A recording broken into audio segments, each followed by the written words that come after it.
Hello बच्चों, class 12। पिछली video में हम लोगों ने पढ़ा था कि कूलाम का नियम क्या है, और आज हम जानेंगे कि कूलाम के नियम का सदिश रूप क्या है। कूलाम के नियम का सदिश रूप वेक्टर फॉर्म ऑफ कूलाम्स। हम लोगों ने पढ़ा कि जो कूलाम का नियम है उसके लिए सूत्र मिलता है कि F = 1/4πε0 Q1 Q2/r का। बच्चों, ये जो फार्मूला हमने पढ़ा यह दो आवेशों के मध्य लगने वाले बल का परिमाण, दो आवेशों के मध्य लगने वाले बल का परिमाण कितना? F = 1/4πε0 Q1 Q2/r का स्क्वायर। लेकिन बल एक सदिश राशि है, तो जब बल सदिश राशि है तो इसका मतलब है कि इसकी दिशा भी होनी चाहिए। हम वही जानेंगे किसकी दिशा, किधर की जरूरत है। तो मान लीजिए कि दो बिंदु आवेश है, एक बिंदु आवेश यहां हो गया Q1 और कुछ दूरी पर एक दूसरा बिंदु आवेश यहां पर हो गया आपका Q। ये दो बिंदु आवेश हो गए Q1 और Q। तो ये क्या करेगा, जो दूसरा वाला पहले पर बल आरोपित करेगा। मान लीजिए कि दोनों धनात्मक आवेश हैं, एक पहला वाला दूसरे पर यानी कि ये वाला क्या करेगा, दूसरे को प्रतिकर्षित करेगा इस डायरेक्शन, और दूसरा वाला पहले को प्रतिकर्षित करेगा इस डायरेक्शन। यानी कि दोनों एक दूसरे क्या कर रहे हैं, प्रतिकर्षित कर रहे हैं, दोनों को दूर कर रहे हैं। तो दूसरे के द्वारा जो पहले पर लगने वाला बल होता है उसे हम कहते हैं कि F12। दूसरे के द्वारा पहले पर लगने वाला बल इसकी दिशा नहीं है।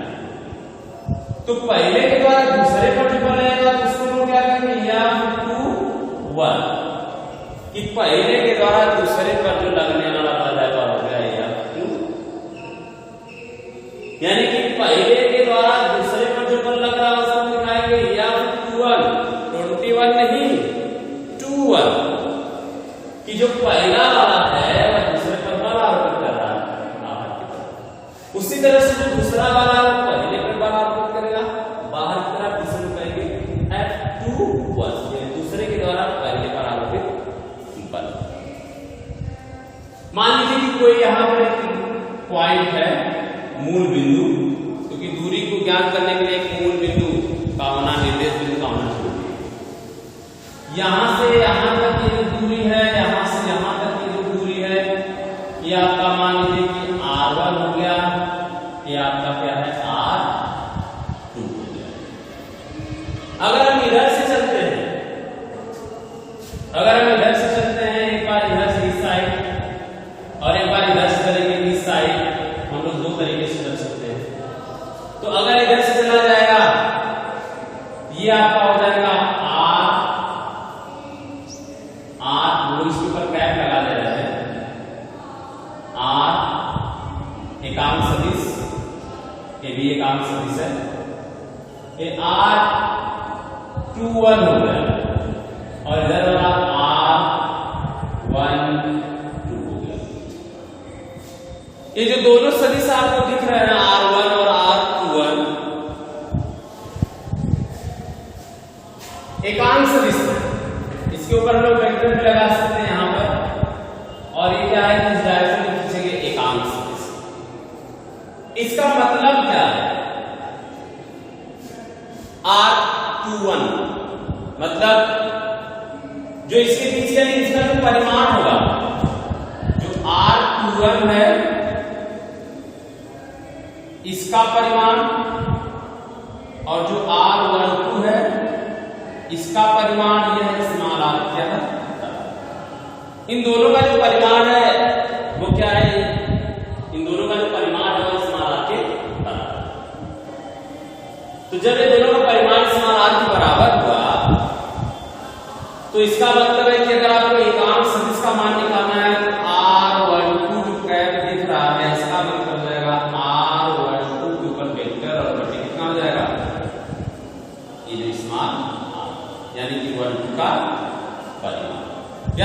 सकते हैं कि R12 वेक्टर हो गया और नीचे कितना हो गया। इसी प्रकार से अगर R21 है, इसको R21 के ऊपर वेक्टर और यहाँ पर मान आप R21 और ये आपको मिलेगा कि 21 और बटे कितना। अब सदिश रूप में कैसे लिखा जाएगा इसको? तो सदिश रूप में जो लिखा जाएगा इसका मतलब है कि वेक्टर F21 यानी कि पहले के कारण दूसरे पर आरोपित होगा। इसका जो मान जाएगा 1/4 पाई एप्सिलॉन 0 Q1 Q2 और बटे R का स्क्वायर। अब सदिश रूप में लिखना है, इसका मतलब है कि आपको क्या करना पड़ेगा, आपको दिशा दिखानी होगी। तो किसी भी सदिश को दिखाने के लिए देखिए आपका रूल यही होता है कि इक्वल टू n और a का a हो जाएगा a और a ऊपर या n कैप कर सकते हैं, हम n कैप ले रहे हैं। यानी कि आपको जो सदिश है इसका परिमाण है और साथ में क्या डायरेक्शन को निकाल सदिश रूप में दिखाई देती है। डायरेक्शन आपको इसी में से एक R21 या R12 से लगाना। तो अगर यहाँ पर दिया है पहले के कारण दूसरे पर लगने वाला बल है, तो यहाँ पर जो दूरी हो जाएगी हो जाएगी R1 2 के ऊपर कितना कैप। या हम इसको लिख सकते हैं कि F21 = 1/4 pi epsilon 0 Q1 Q2 बटे R स्क्वायर होते। इसके जगह पर रखा जाएगा R12 के ऊपर वेक्टर और बटे R, यानी कि हमें मिलेगा कि vector R21 = 1/4 pi epsilon 0 Q1 बटे Q2 और ये जाएगा R का क्यूब R12 के ऊपर। यह क्या है कि पहले के कारण दूसरे पर लगने वाले बल के लिए सदिश, पहले आवेश के कारण दूसरे पर लगने वाले बल का सदिश। इसी प्रकार हमें क्या मिलेगा, अगर हम F12 निकालें तब क्या मिलेगा, तब मिलेगा 1/4 पाई एप्सिलॉन 0 Q1 Q2 बटे R स्क्वायर R21। इसको क्या लगाएंगे लोग, कैप लगा देंगे। जब कैप लगा तो कैप लगाएंगे तो क्या मिलेगा, तो यहाँ पर निकाल कैप लगाएंगे, इसमें हम लोग इतने से फालतू लगाएंगे। ये हो जाएगा आपका F12 = 1/4 pi epsilon 0 Q1 Q2 बटे R3 और R1 के ऊपर। या दूसरे के कारण पहले पर लगने वाले बल का सदिश। तो बच्चों एक चीज ध्यान रखिएगा, अगर केवल कूलाम का नियम है, केवल कूलाम का नियम है, यहाँ पर वेक्टर नहीं लगा होगा, यानी कि वेक्टर नहीं लगा है 1/4 Q1 Q2 बटे R स्क्वायर। लेकिन अगर सदिश रूप में लिखना होगा, ऐसी दशा में क्या है कि यहाँ पर R3 हो जाएगी और यहाँ पर वेक्टर हो जाएगा। नॉर्मली हम इस समीकरण को इस तरह से दिखा सकते हैं कि F vector F = 1/4 pi epsilon 0 Q1 Q2 और बटे R3 या R2 करके यहाँ पर हम R कैप कर सकते हैं। या हम इसे कर सकते हैं कि vector F = 1/4 pi epsilon 0 Q1 Q2 बटे R3 और वेक्टर। नॉर्मली हम इन दोनों समीकरणों को एक साथ इस रूप में लिख सकते हैं कि vector F = 1/4 pi epsilon 0 Q1 Q2 बटे R3 और ये आपका वेक्टर। यानी कि अगर यहाँ पर वेक्टर लगाए तो इधर वेक्टर लगा देंगे, यहाँ पर घात कितनी 3 हो जाएगी। सदिश रूप में क्या है कि 3 घात, और यदि सदिश रूप नहीं है तो वहां पर कितनी घात 2 घात। इसी का ध्यान रखिएगा, बोर्ड में पूछा जाने वाला क्वेश्चन है, कभी तो 1 नंबर में पूछ देता है कि कूलाम के नियम का सदिश रूप क्या है। आप देख लीजिएगा कि किस हिसाब से दिया हुआ है, उसी हिसाब से इसमें से आप उत्तर चूज करेंगे। ठीक है, अब इसके बाद से हम लोग अगली जो टॉपिक पढ़ेंगे, कल हम लोगों ने पढ़ा, जो इसके पहले वीडियो में पढ़ा कि परावैद्युतांक एक शब्द आया था कूलाम के नियम में, परावैद्युत और परावैद्युतांक। तो ये परावैद्युत क्या होता है और परावैद्युतांक क्या होता है? परावैद्युत तथा परावैद्युतांक।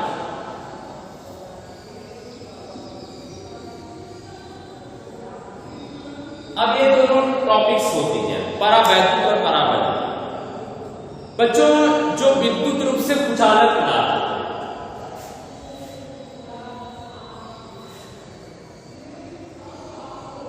वैद्युत रूप से कुचालक,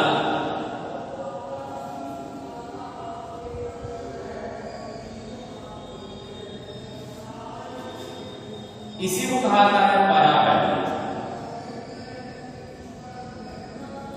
यानी कि वैद्युत रूप से जो कुचालक पदार्थ होते हैं, यानी कुल मिलाकर कह सकते हैं कि विद्युत के जो कुचालक पदार्थ होते हैं उसे ही परावैद्युत पदार्थ कहा जाता है। तो कुल मिलाकर के अगर देखा जाए तो जो कुचालक पदार्थ होते हैं उसे ही परावैद्युत कहते हैं। जैसे आपका कांच हो गया, कांच, मोम हो गया, लकड़ी हो गया, कागज हो गया, पानी भी इसी में आएगा, तेल भी आएगा, आयन। ये सारी चीजें ऐसी होती है कि अगर इन्हें आवेश दिया जाए तो जिस भाग में आवेश दिया जाएगा वह आवेश वहीं पर स्थिर हो जाएगा, वहां से आगे नहीं जाएगा। जैसे हम चालक पदार्थ को आवेश देते हैं तो पूरे उसके पृष्ठ पर एक समान रूप से फैलता है, किंतु अगर वह कुचालक है यानी कि परावैद्युत है तो जिस भाग में आवेश देंगे वह उसी भाग में पड़ा रहेगा, उससे आगे नहीं बढ़ेगा। तो इसी को कहा जाता है वैद्युत रूप से कुचालक पदार्थ होते हैं उनको ही परावैद्युत करते हैं। जैसे आप हो गया कांच, मोम, लकड़ी, कागज, आयल, तेल लगा कागज हो गया, पानी हो गया, ये सब चीजें क्या होती है? परावैद्युत। अब परावैद्युतांक क्या है? तो कूलाम का नियम हम लोगों ने पढ़ा, कूलाम के नियम से क्या हमने कहा कि F = 1/4πε0 Q1 Q2/r का स्क्वायर। कब? जब दोनों आवेश कहां पर हैं? वायु या निर्वात। यह वायु या निर्वात की कंडीशन में सूत्र हमने पढ़ा, लेकिन जब परावैद्युतांक कितना था? वैद्युत माध्यम के लिए, परावैद्युत माध्यम के लिए सूत्र में मिला था कि 1/4πε0 और यहीं पर हम लिखते थे K Q1 Q2/r का स्क्वायर। अब ये क्या हो जाएगा? मीडियम।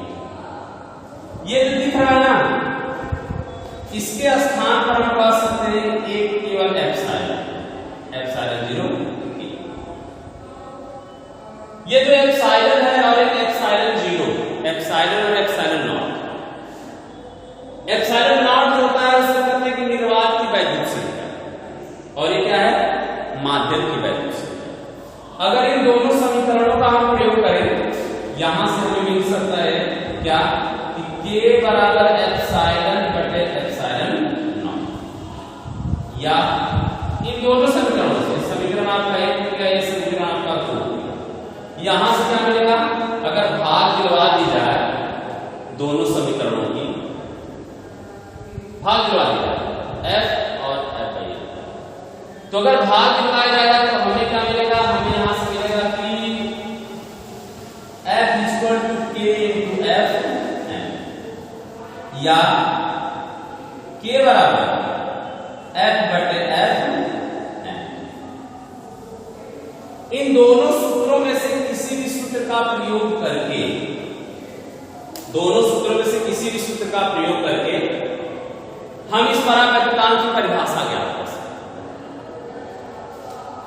या तो K बराबर एप्सिलॉन बटे एप्सिलॉन 0 से, या K बराबर F बटे F m से। इन दोनों सूत्रों का प्रयोग हम करके परिभाषा ज्ञात कर सकते हैं। कैसे? एप्सिलॉन क्या है? माध्यम की वैद्युतशीलता। एप्सिलॉन जो है ये माध्यम की वैद्युतशीलता की वैद्युतशीलता, और एप्सिलॉन क्या है, ये निर्वात की वैद्युतशीलता है। अब तो परिभाषा निकाली जा सकती है कि किसी माध्यम की वैद्युतशीलता तथा निर्वात की वैद्युतशीलता के अनुपात को उस माध्यम का परावैद्युतांक कहते हैं। किसी माध्यम की वैद्युतशीलता तथा निर्वात की वैद्युतशीलता के अनुपात को उस माध्यम का परावैद्युतांक कहते हैं। या फिर हम इस रूप से निकाल सकते हैं, या का मतलब है कि दोनों आवेशों को निर्वात में रखने पर आरोपित बल। आयतन का मतलब है कि उन्हीं दोनों आवेशों को किसी परावैद्युत माध्यम में रखने पर आरोपित बल के अनुपात को उस माध्यम का परावैद्युतांक। यानी कि पहले दोनों आवेशों को क्या करना है कि निर्वात में रखना है और कितना बल लग रहा है उसको लिख लेना है। फिर दोनों आवेशों को किसी परावैद्युत माध्यम में रखना है, जितना बल लग रहा है उसको लिख लेना है, और फिर निर्वात में लगने वाले बल और उन्हीं दोनों आवेशों को किसी माध्यम में लगने वाले बल के अनुपात को उस माध्यम का परावैद्युतांक है। तो बच्चों ये परावैद्युत हो गया और परावैद्युतांक। अगर इसमें अगर आपको कोई बात न समझ आए तो आप जरूर बताइएगा। धन्यवाद।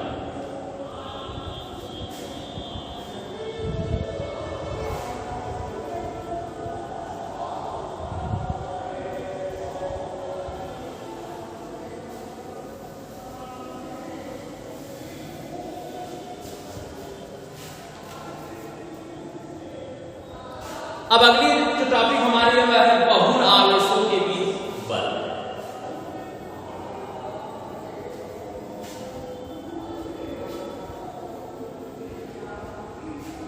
अगली हमारी टॉपिक है बहुल आवेशों के बीच बल।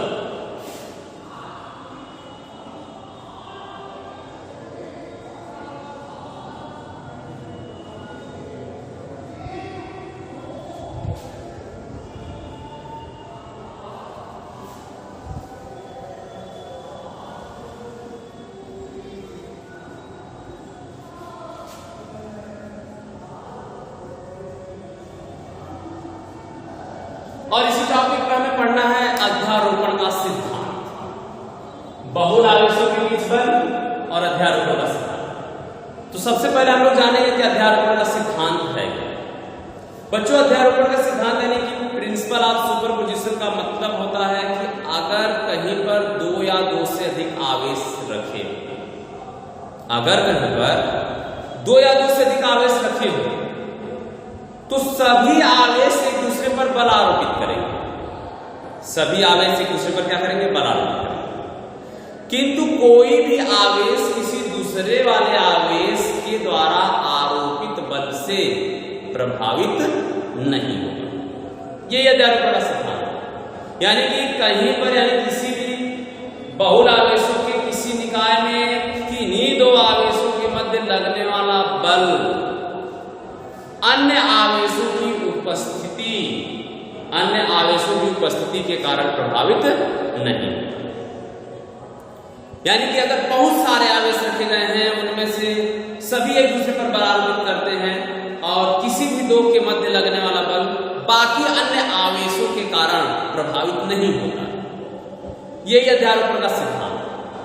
तो इस सिद्धांत के आधार पर हमें ज्ञात करेंगे कि अगर कोई बहुत आवेश है, अगर उसमें किसी एक आवेश पर बल निकालना है तो प्रत्येक आवेश के कारण उस पर लगने वाले बल का हम बीजगणितीय योग ज्ञात कर लेते हैं। सभी के कारण लगने वाला बल का बीजगणितीय योग ज्ञात कर लेते हैं।